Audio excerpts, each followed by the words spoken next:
सारे रास्ते चाहे बंद हो जाए सुनीति, लेकिन भगवान का रास्ता इंसान के लिए कभी बंद नहीं होता और मुश्किल के वक्त इसी रास्ते पर चलकर राहत मिलती है। लेकिन जिस इंसान का भगवान पर से भरोसा उठ गया हो, वो किस रास्ते पर चले? ऐसा मत सोच सुनीति, भरोसा रख भगवान पर।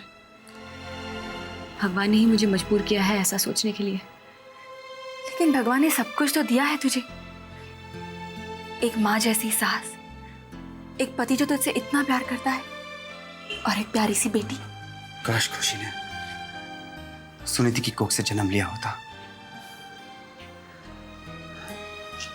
अभय का मानना है जब तक सुनीति मेरे बच्चे की मां नहीं बन जाती, शीतल दी को यही डर लगा रहेगा कि अभय सुनीति के पास कभी भी लौट सकता है।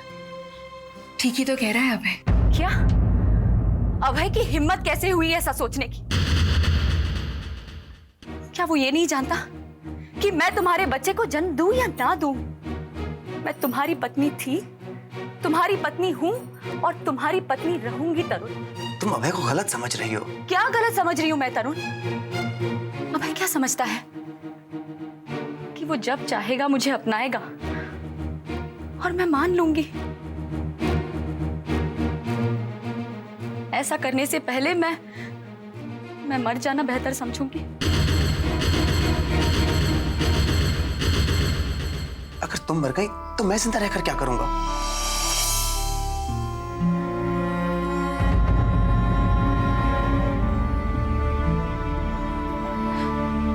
लेकिन तुम दोनों मरने की बात क्यों कर रहे हो? अभी तो तुम दोनों को एक नई जिंदगी की शुरुआत करनी है। और फिर अभय ने चाहे जो कुछ भी कहा है, बात तो सच है ना। क्या तुम तरुण के बच्चे की मां नहीं बनना चाहती? चाहती हूँ। रोहिणी जी भी यही चाहती है, तरुण भी यही चाहता है, हम सब यही चाहते हैं सुनीति। हाँ, मगर हालात ऐसा नहीं चाहते। मेरी बदकिस्मती, मेरे मनहूस साए ने सब कुछ बर्बाद कर दिया है। माँ की बहू बन गई तो उनका सब कुछ छिन गया। तरुण से शादी की और उसे घर से बेघर बना दिया। यहाँ आई और जीजू की नौकरी चली गई। लेकिन सुनीति, ये सब तो शीतल ने किया है ना। पर वजह तो मैं ही हूं दीदी। शीतल ने ये सब कुछ मेरी वजह से तो किया है। अगर मैं नहीं होती तो ये कुछ नहीं होता। मैं यहां से चली जाऊंगी। अगर मैं यहां से चली गई तो सब कुछ ठीक हो जाएगा। माँ को सब कुछ मिल जाएगा। तरुण को दर्पण में नौकरी मिल जाएगी, जीजू को नौकरी मिल जाएगी।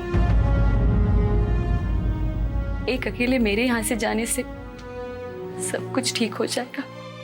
अगर तुम चली गई तो इस सब का मतलब ही क्या रहेगा? वक्त जिंदगी को नया मतलब देगा तरुण।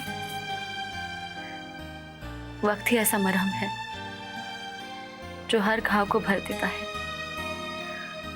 हर दर्द को मिटा देता है।